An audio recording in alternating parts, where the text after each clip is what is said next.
قبل أن نفتح صفحات المصحف علينا أن نفتح أبواب قلوبنا إذا ما جلسنا مع القرآن. የቁርአንን ገጾች ከመክፈታችን በፊት የልባችንን በሮች መክፈት ይኖርብናል። ቁርአንን ለማንበብ ወይም ለማዳመጥ ስንቀመጥ የሬዲዮን ቁልፍ ከመጫንህ ወይም ደስ የሚልህን ቀሪ ወይም አንባቢ ድምጽ መርጠህ ቲላዋውን ለማዳመጥና ለመርካት መሳሪያውን ከመክፈትህ በፊት የልብህን በሮች በቁርአን መመሪያዎች ለመመራት ዝግጁ አድርገህ ክፈት። ከዚያም አላህ ሱብሓነሁ ወተዓላ እነዚያን መመሪያዎች በልብህ ማዕዘናት ውስጥ እንዴት እንደሚረጃቸው ተመልከት። የራስህን ሙስሐፍ ይዘህ የዕለት ዊርድህን ወይም የንባብ ድርሻህን ለማንበብ በአንቀጾቹና በሱራዎቹ ለመርካት ሙሉ ኸትም ማጠናቀቅ ላይ ለመድረስ ስትፈልግም እንዲሁ አድርግ። ወደ ቁርአን በተመለስክ ቁጥር እርሱ መርካታን ይሰጣል። ለምላስህና ለጆሮህ እድል እንደሰጠኸው ሁሉ ለልብህም ድርሻውን ሰጠው። አላህ ሱብሓነሁ ወተዓላ በሱረቱ ራዕድ እንዲህ ይላል፣ ወለው አነ ቁርአንን ሱይረት ቢሂል ጂባሉ አው ቁጥዐት ቢሂል አርዱ አው ኩሊመ ቢሂል መውታ። ትርጉሙም ቁርአን የተባለ መጽሐፍ ተራራዎች በእርሱ የሚንቀሳቀሱበት ወይም ምድር በእርሱ የምትበጣጠስበት ወይም ሙታን በእርሱ የሚናገሩበት ቢሆን ኖሮ ይህ ቁርአን በሆነ ነበር ማለት ነው። ይኸውም አላህ ከነቢያቱ ለአንዱ ያወረደው ንግግር አስደናቂና ታላቅ ተጽዕኖ ኖሮት ቢሆን ኖሮ ሕይወት በምትጓዝባት ይቺ ጠንካራና ገዑዝ ምድር ትሰነጣጠቅ ነበር። ሙታንም ሙት ሆነው ሳለ ይሰሙት ነበር። ምድሩን አጸንተው የያዙት ታላቅ ተራራዎችም ይንከሻከሱ ነበር። ይህ ቁርአን በሆነ ነበር ማለት ነው። ወደዚያ ትልቅ ጥያቄ እንመለስ። ይህ ሁሉ ታላቅ ኃይል በቁርአን ውስጥ ካለ ታዲያ ለምንድን ነው አንዳችንም ይህንን አስደናቂና ታላቅ የቁርአን ተጽዕኖ በራሳችን ላይ የማናገኘው? መልሱም አላህ አልከለከለንም፣ ነገር ግን እኛ ራሳችንን ከለከልን። የልባችንን በሮች በእጃችን ዘጋን። ቁልፎቹም መክፈቻዎቹም እኛ ዘንድ ናቸው። የልቡን በር የከፈተና በጌታው ንግግር የተረጋጋ ሰው ጂኖች ያገኙትንና ከዚያም በላይ ያገኛል። ክቡራን ሆይ ይህ እውነት ነው። እኛ የአላህን ሱብሓነሁ ወተዓላ ንግግር እያነበብን ነው። አላህ ተዓላ ታላቁ ንግግሩን ከገለጠባቸው አስደናቂ ባህሪያት መካከል አንዱ ቁርአንን ሩህ ብሎ መጥራቱ ነው። ኢማማችን በመግሪብ ሰላት ላይ ባነበቡት አንቀጽ አላህ ሱብሓነሁ ወተዓላ እንዲህ ብሏል፣ ወከዛሊከ አውሐይና ኢለይከ ሩሐን ሚን አምሪና፣ እንዲሁም ከትእዛዛችን የሆነን መንፈስ ቁርአንን ወደ አንተ አወረድን። እዚህ ጋር ሩህ የተባለው ቁርአን ነው። ሩህ ምን እንደሆነ ታውቃለህን? ሩህ የህይወት ምስጢር ነው። አንተ በሩህህ እንጂ በሰውነትህ ብቻ ተከበርክ ሰው መሆን አልቻልክም። ህይወት የዘራችብህ እርሷ ናት። ታዲያ ሩህ ከሰውነት ስትለይ አንተ ግዑዝ አስከሬን አይደለህም? ልክ ነህ። አላህ ቁርአንን ለኛ ሩህ ነው ብሎ ሲገልጽልን ምን ማለት እንደሆነ አሁን ገባህን? ማለትም ይችን ሩህ ከተውናት እኛ ምንም እንቅስቃሴ የሌለን ግዑዝ አስከሬኖች ነን። ህይወት ማለት መራመድ፣ መብላት፣ መጠጣት፣ ማግባት፣ ከንግድ ማትፈር፣ መርዘግ፣ ልጆችን መውለድና መውቃት መግባት ብቻ አይደለም። ይቅርታ አድርጉልኝ እና ይህንን የህይወት ደረጃ እኮ እንስሳት የሚጋሩነናል። የአዳም ልጅ የተዋጋ ህይወት የሩህ ህይወት ነው። እርሱም በአላህ ያወረደው ሩህ በሚገኝ ነው። አላህ ያወረደው ሩህ ደግሞ ታላቁ ንግግሩና ጥበብ የተሞላው ማስታወሻው ነው። አላህ ሩሃችን በነቢዩ ዓለይሂ ሰላቱ ወሰላም ላይ ያወረደው ሩህ ፈላጊ፣ የተጠማና የተራበ አድርጎታል። አዎ ወላሂ ሰውነታችን እንደሚራበው፣ እንደሚጠማው፣ እንደሚታመመው፣ እንደሚደክመውና እንደሚሞተው ሁሉ ሩሃችንም ይራባል፣ ይጠማል፣ ይታመማል። አንዳንዶች ዘንድ ደግሞ ጨርሳ ትሞታለች። ከአላህ ጥበቃ እንለምናለን። ሩህ ከሞተችማ ሰውየው በህይወት ጎዳናዎች ላይ የፈለገውን አክል ርዝመትና ስፋት ቢጓዝም ወላሂ ያ ህይወት አይደለም። ቁርአን ሩህ ነው መታረሱ ማለት እያንዳንዳችን ወደ ቁርአን በቀረብንና ወደ ቁርአን በወሰድን ቁጥር በህይወታችን ውስጥ የምትኖረው ሩህ ይኖረናል ማለት ነው። በድጋሚ ይላለሁ፣ ወደ ቁርአን ያለህን ክርቤት ልክ ከህይወት ድርሻህን ታገኛለህ። ሩህህ ከአላህ ንግግር በምታጣጣው የሩህ መጠን ልክ ትኖራለች፣ ህያውም ትሆናለች። በንባብ በማስተንተን ተደቡር፣ በእውቀት በተግባርና በጓደኝነት ከቁርአን ጋር ኑር። ከቁርአን ባለህ ክርቤት ወይም ርቀት ልክ እውነተኛው ህይወት ይጻፍልሃል። ከኛ መካከል ሙሉ እውነተኛ ህይወት የሚኖር አለ። ከኛ መካከል ደግሞ ግማሽ ህያው፣ ሩብ ህያው፣ አምስተኛ ህያው የሆነ አለ። ቀሪው ህይወቱ ግን እንቅስቃሴ የሌለው ሙት ነው። ይህ የሚሆነው በህይወት የምንኖራትን ሩሃችንን በመራቃችን ወይም በመግረባችን ልክ ነው። ወከዛሊከ አውሐይና ኢለይከ ሩሐን ሚን አምሪና። ክቡራን ሆይ ይህ ንግግር እንዲሁ ዝም ብሎ የሚፈስ ወይም በምሳሌያዊ አነጋገር የተነገረ ወይም በለምክንያት የተሰነዘረ ቃል አይደለም። ይልቁኑ አላህ ዐዘ ወጀል ይህንን በንግግሩ ውስጥ ግልጽ አድርጎታል። ነቢዩ ዓለይሂ ሰላቱ ወሰላምም ነግረውናል። ነቢዩ ዓለይሂ ሰላቱ ወሰላም ቡኻሪ ባወጡት ሐዲት ላይ እንዲህ ይላሉ፣ ጌታውን የሚያወስንና ጌታውን የማያወስን ሰው ምሳሌ ልክ እንደ ህያውና እንደ ሙት ነው። ቁርአንም ትልቁና ታላቁ ዚክር ነው። ስለዚህ አላህን የሚያወስን ባሪያ ህያው ባሪያ ነው፣ የማያወስነው ደግሞ ሙት ነው። አላህ ተዓላ እንዲህ ይላል፣ ወኢዛ ذكر الله وحده اشمأزت قلوب الذين لا يؤمنون بالآخرة وإذا ذكر الذين من دونه إذا هم يستبشرون። ክቡራን ሆይ እዚህ ጋር ህይወትና ሞት የተባለው እውነተኛው ነው። ጌታውን የማያወስን ሙት ነው። ሕያው ማለት ደግሞ እርሱን የሚያወስነው ነው። ሙስሊም በዘገቡት ሌላ ዘገባ ላይ ደግሞ አላህ የሚወሰንበት ቤትና አላህ የማይወሰንበት ቤት ምሳሌ ልክ እንደ ሕያውና እንደ ሙት ነው። በሌላ ዘገባ ላይ ደግሞ በውስጡ በልቡ ከቁርአን ምንም የሌለበት ሰው ልክ እንደ ፈራረሰ ቤት ነው ብሏት።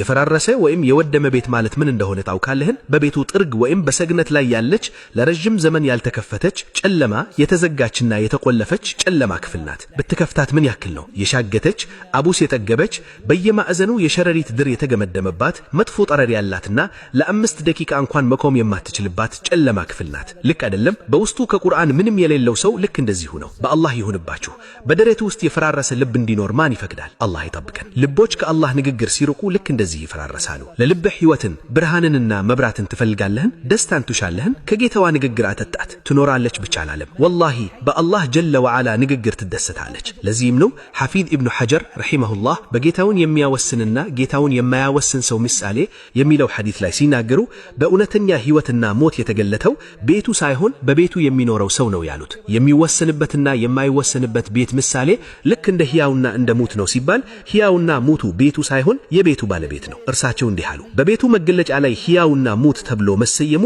በውስጡ የሚኖረውን ሰው ለማሳየት ነው አሉ። ለዚህም ነው ትርሚዚ ሐሰን ሶሒህ ነው በማለት አሕመድና ሐኪም ሶሒህ ነው በማለት የዘገቡት ሐዲስ በውስጡ ከቁርአን ምንም የሌለበት ሰው ልክ እንደ ፈራረሰ ቤት ነው ያለው። ስለዚህ ክቡራን ሆይ ቁርአን ለሕይወታችን ነው። ሩህን ፈለገ በአላህ ጀለ ወዓላ መጽሐፍ ላይ አደራ። በሶስተኛ ደረጃ ካለፉት ሁለት አስደናቂ ባህሪያትና ታላቅ ተርጉማት ውጪ አላህ በክብሩ መጽሐፍ ውስጥ የገለጣቸው ታላላቅ ባህሪያት መካከል ቁርአንን በረካ ብሎ መጥራቱ ነው። የጌትነት ባለቤት የሆነው ጌታችን በታላቁ ንግግር ውስጥ ያደረገው በረካን ሱብሓነሁ ወተዓላ እንዲህ ይላል፣ ወሃዛ ዚክሩን ሙባረኩን አንዘልናሁ አፈአንቱም ለሁ ሙንኪሩን። ያወረድነው ብሩክ ማስታወሻ ነው፣ ታዲያ እናንተ ለእርሱ ከሃዲዎች ናችሁ? በሌላ አንቀጽም ኪታቡን አንዘልናሁ ኢለይከ ሙባረኩን ሊየደበሩ አያቲሂ ወሊየተዘከረ ኡሉል አልባብ። ወደ አንተ ያወረድነው መጽሐፍ ብሩክ ነው፣ አንቀጾቹን ሊያስተነትኑና የአእምሮ ባለቤቶችም ሊገሰጹበት። በሌላም ቦታ ላይ ወሃዛ ኪታቡን አንዘልናሁ ሙባረኩን ፈተቢዑሁ ወተቁ ለዓለኩም ቱርሐሙን። ያወረድነው መጽሐፍ ብሩክ ነው፣ ተከተሉትና አላህንም ፍሩ ይታዘዝላችሁ ዘንድ። ከአንድ በላይ የሆኑ አንቀጾች ላይ አላህ ቁርአንን ሙባረክ ብሎ የገለተውን አስተንትን። በረካ ምንድን ነው? መጀመሪያ ነገር በረካ የሚጨበቅ ነገር አይደለም፣ ረቂቅ ነው፣ መንፈሳዊ ነው። በመግሪብና በኢሻ መካከል አንድ ሰዓት ኖሮህ በዚያች ቀን በሽተኛን ተመሰክዊ መኪናህን ለማስተካከል ወደ ገበያ ወርደህ ለቤተሰብህ ዕቃ ለመግዛት እና ከአንድ በላይ የሆኑ ጉዳዮችን ለመፈጸም ስትፈልግ ያቺ ሰዓት የምትበቃህ አይመስልህም ከመንገዱ ርቀትና ተጨማሪ ጊዜ መፈለግህ የተነሳ። ነገር ግን በአላህ ትርፋማነት በዚያች ቀን ያንን ሁሉ ፈጽመህ ያቺን ሰዓት በቅተህ ስታገኛት ይቺ ሰዓት በረካ አላት ትላለህ። ይህ ማለት ሰዓቱ 2 ሰዓት ሆነ ማለት ነው? አይደለም፣ እሱ 60 ደቂቃ ነው። ወይም በኪስህ ለአንድ ሰው ምግብ እንጂ የማይበካ ጥጥነት ገንዘብ ኖሮህ በዚያች ቀን ተርበህ ወርደህ ምግብ ገዛህ። ወደ ቤትህ እየተመለስክ ሳለህ ጎረቤትህን ወይም ጓደኛህን ወይም ወንድምህን አይተህ ጋበዝከው። እርሱም ግብዣህን ተቀብለው ወደ ቤትህ ገባ። ምግቡን መካከላችሁ አዳረከው። ለአንድ ሰው የተገዛውን ምግብ 2 ሰው በልቶት ተግባል፣ አላህንም አመስግነዋል። በዚህ ጊዜ ይህ ምግብ በረካ አለው ትላለህ። ይህ ማለት የተገዛችው ዶሮ 2 ሆነች ማለት ነው? አይደለም። ወይም 1 ኪሎ የነበረው አፕል 2 ኪሎ ሆነ ማለት ነው? አይደለም። እሱ ነው፣ አልተቀየረም። ይህ የጊዜ በረካ፣ የገንዘብ በረካ፣ የምግብ በረካ፣ የልጆች በረካ፣ የሚስት በረካ፣ የቤት በረካ እና ሌሎችም የበረከት አይነቶች ናቸው። ለመሆኑ በረካ ስንል ምን ማለታችን ነው? ሁሉም ሙስሊም የበረካን ትርጉም ያውቃል። ትርጉሙም አንድ ነገር ምንም እንኳ ጥቂት ቢሆንም የብዙውን ቦታ ይተካል። አነስተኛ ቢሆንም አላህ በውስጡ ብዙ ኸይር ያደርግበታል። ስለዚህ በረካ ማለት የኸይር መብዛት እንጂ የቁጥር መብዛት አይደለም፣ ረቂቅ ነገር ነው። እሺ ወደ ጥያቄው እንመለስ። አላህ ቁርአንን የተባረከ ብሎ ገልጾታል። ጥያቄው የቁርአን በረካ ምንድን ነው? ሙስሐፉን ይዘን ፊታችንን እንበበስብበት ወይንስ በረካው የሚወርድበት ኪሳችን፣ መኪናችን ወይም ቤታችን ውስጥ ኮፒውን እናስቀምጥ ነው? አይደለም፣ እንደሱ አይደለም። በረካን የምታገኘው ወደ ቁርአን በቅርቤትህ ነው። በንባብ ሁልጊዜ በመከታተል በማንበብ በማስተንተን በተግባር በሰነ ምግባርና በመሳሰሉት። ጥያቄው የቁርአን በረካ የደሞዝና የሰዋብ በረካ ነውን? እያንዳንዱ ፊደል ስታነብ 10 ሐሰናት የምታገኝበት ይህ በረካ ነውን? ወይንስ የርዝቅና የኑሮ በረካ ነው? ከቁርአን ጋር ከሆንክ፣ ከእርሱ ጋር ከኖርክ፣ በእርሱ ከተመራህና በሕይወትህ አብሮህ ከሆነ በርዝቅህ በቤትህና በኑሮህ ላይ በረካ ይወርዳል? ወይንስ የቤት የሚስትና የልጆች በረካ ነው? ወይንስ የጊዜና የዕድሜ በረካ ነው? ወላሂ ይህ ሁሉ በውስጡ ይካተታል። ምክንያቱም አላህ መጽሐፉን የተባረከ ብለው ሲገልጸው አንዱን ክፍል ከአንዱ ሳይለይ በረከቱን ፍሱም አድርጎታል። ወደ አንተ ያወረድነው መጽሐፍ ብሩክ ነው ብሏል። ይህም ያወረድነው ማስታወሻ ብሩክ ነው ብሏል። ይህም ያወረድነው መጽሐፍ ብሩክ ነው ብሏል። ብሏል። ነገር ግን በየቦታው የመጣውን መለክታዊ መመሪያ አስተንተን። በረከቱን እንዴት ታገኛለህ? ወደ አንተ ያወረድነው መጽሐፍ ብሩክ ነው፣ አንቀጾቹን ሊያስተነትኑ ብሏል። በረካን ትፈልጋለህን? አስተንትን። ይህም ያወረድነው መጽሐፍ ብሩክ ነው፣ ተከተሉትና አላህንም ፍሩ ብሏል። በረካን ትፈልጋለህን? የአላህን መጽሐፍ ተከተል። ይህም ያወረድነው ማስታወሻ።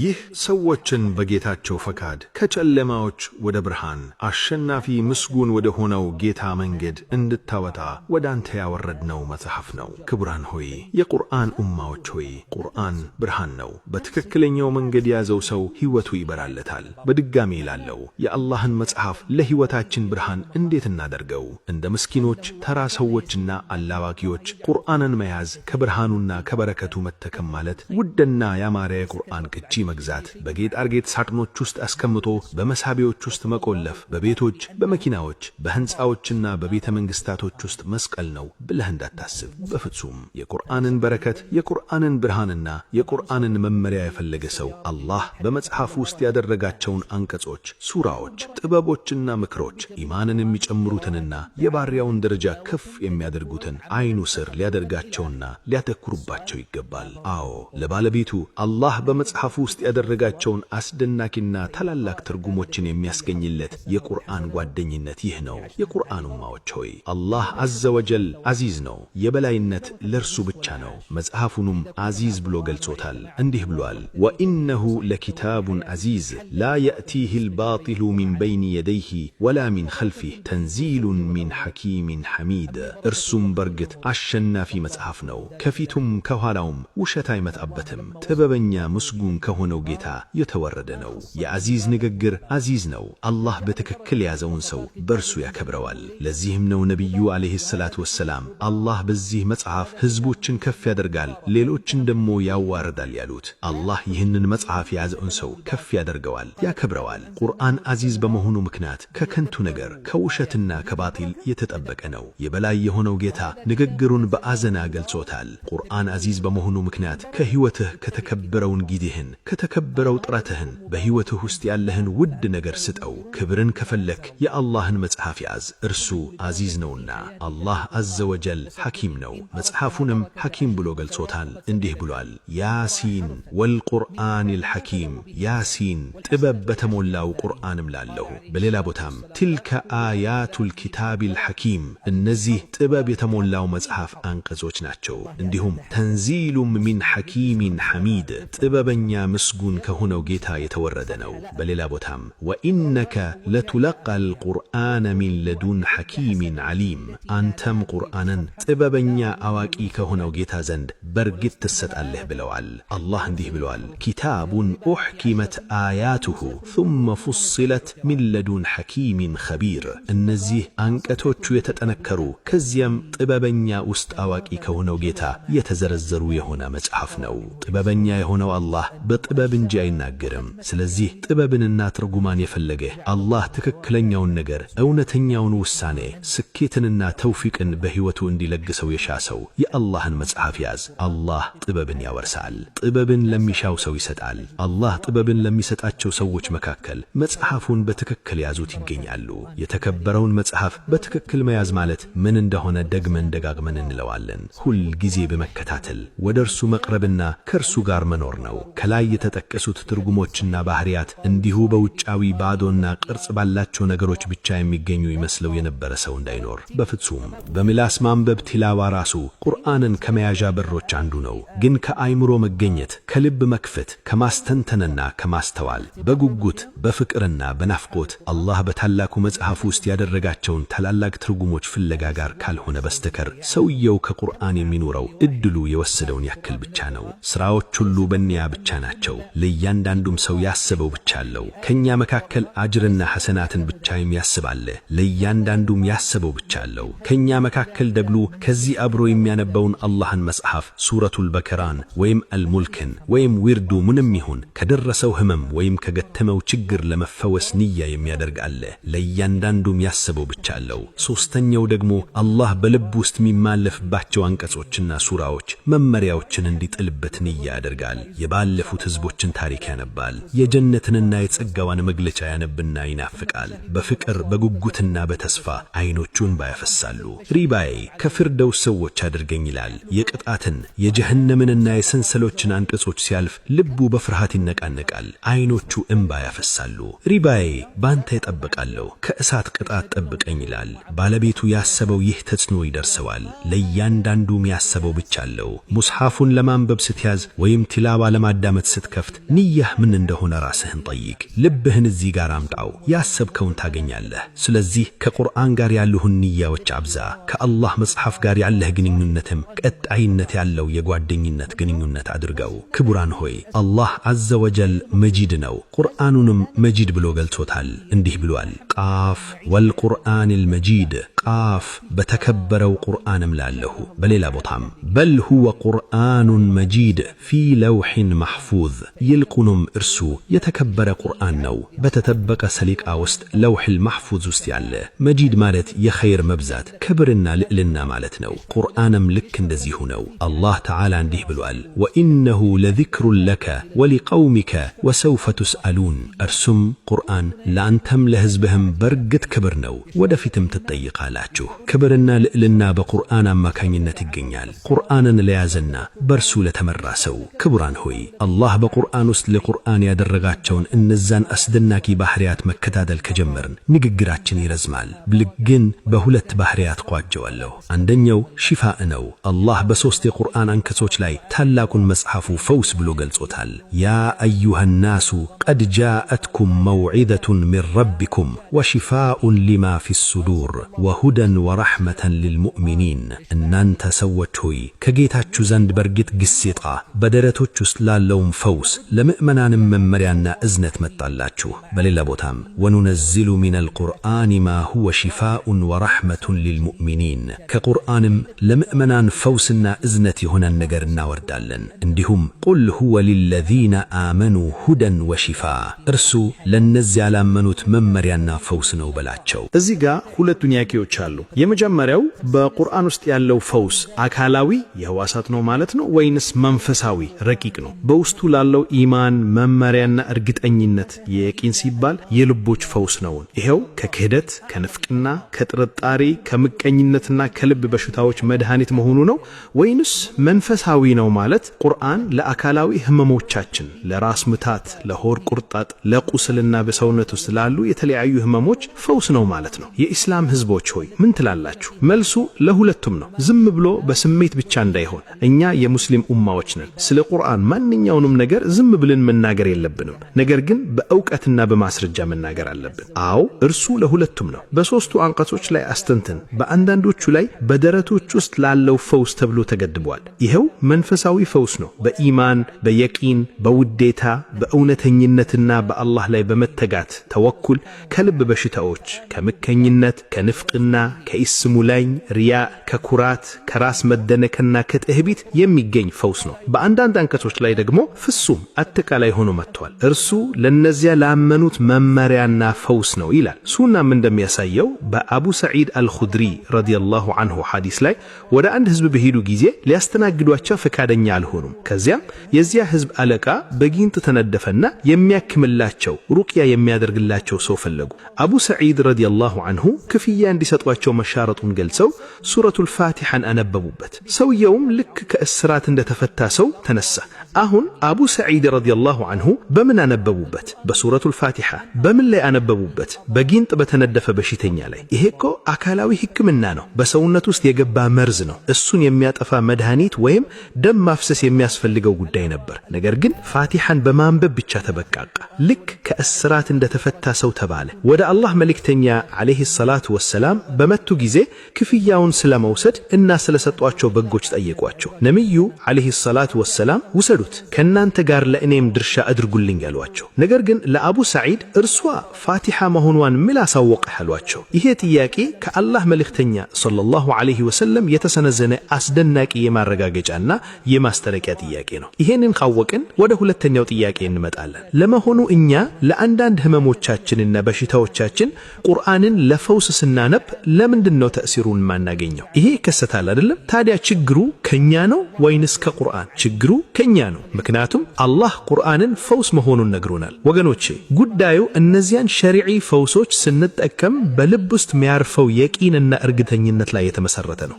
ለምሳሌ የዘምዘም ውሃ፣ ዘምዘም ለተጠጣበት ነገር እንዴት ነው? ዘምዘም ምግብ የበሽታን ፈውስ አይደለም። ይሄ የቂን ነው። ይሄ አቂዳ እምነት ነው። የኛ ችግር ዘምዘምን ለመጠጣት ስንመታ የምንጠጣው የምናስበው እስቲ ልሞክረው ተእሲሩ አለው ወይስ የለውም በሚል ስሜት ነው።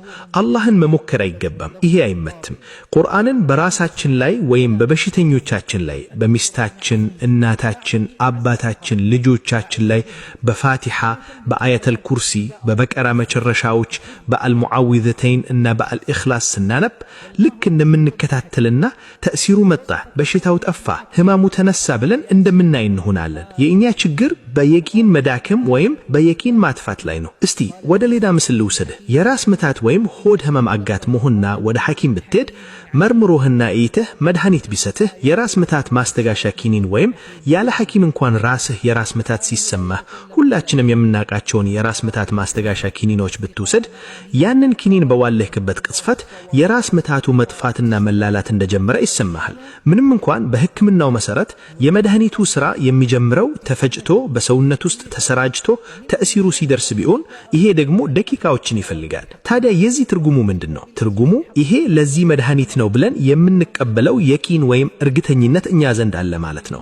በዋለንበት ቅጽበት አልሐምዱሊላህ ዳንኩ እንላለን። መሆኑም ይሄንን ዘምዘምን ጋር ስንጠጣ እናደርገዋለን እንዴ? የዘምዘም ብርጭቆ በጠጣህበት ቅጽበት ለምትጣመምበት ነገር ፈውስ መሆኑን የቂን አለህ። ቁርአንም ስታነበው ጉዳዩ ወደ እውነተኛ የቂን ይመለሳል። ቁርአን ታላቅ ነው። አላህ ለሙተቂዮን ለአላህ የሚፈሩ መመሪያ፣ ለሰዎች ሁሉ መመሪያ፣ ወደ በለጠ ቀጥተኛ መደድ የሚመራ አድርጎታል። ከባሮቻችን የምንሻውን ሰው በእርሱ የምንመራበት ብርሃን አደረግነው ብሏል።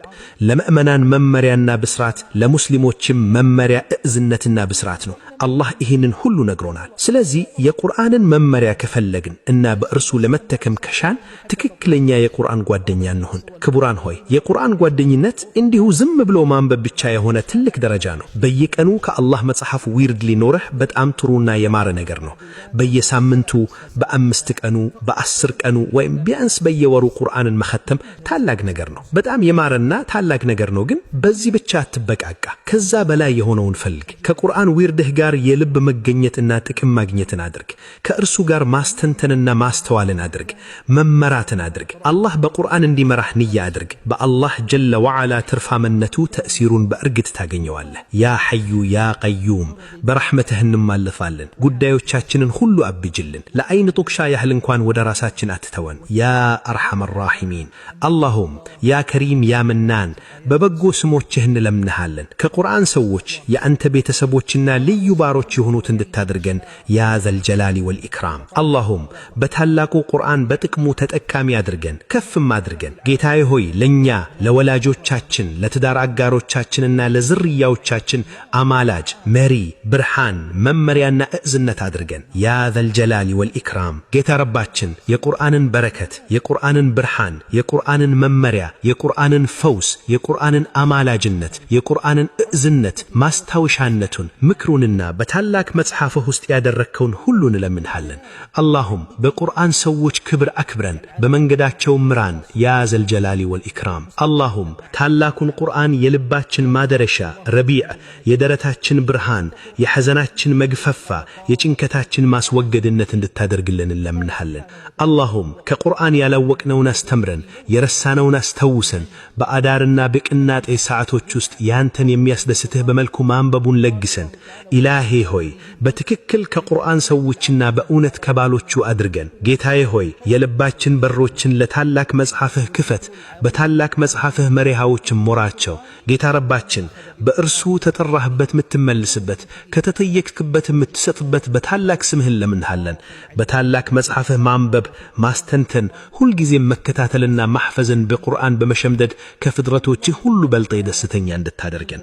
አላሁም በቂያማ ቀን እንበብ ውጣ በዱንያ ላይ ታስተካክል እንደነበርከው አስተካክለህ አንብብ ደረጃህ መጨረሻ ላይ የምታነባት አንክርስ ዘንዳነች ተብሎ ከሚባሉት አድርገን። ጌታዬ ሆይ በቁርአን አስውበን፣ ፊታችንን በቁርአን አብራ፣ ሚዛናችንን በቁርአን አከብደን፣ መጨረሻችንን በቁርአን አሰምረን። ያ ذا الجلال والإكرام اللهم يتكبرون بيت حج እንድናደርግና ከቀድሞ ቤት መሪሃዎች እንድንቀዳ እንዳከበርከን ከታላቅ መጽሐፍህ መሪሃዎችም ሰፊ ድርሻ አድርገልን ያ ذا الجلال والإكرام اللهم ምራን በእኛም ምራ ከኛም ከቀበል አንተ ሰሚውና አዋቂ ሁነህና ተውበትህንም ስጠን አንተ ተውበትን የምትቀበል አዛኝም ነህና ለኛ ለወላጆቻችንና ለሙስሊሞች ሁሉ ምህረትህን ለግሰ آيات كتابك العظيم يا ذا الجلال والإكرام اللهم اهدنا واهد بنا وتقبل منا إنك أنت السميع العليم وتب علينا إنك أنت التواب الرحيم واغفر لنا ولوالدينا ولجميع المسلمين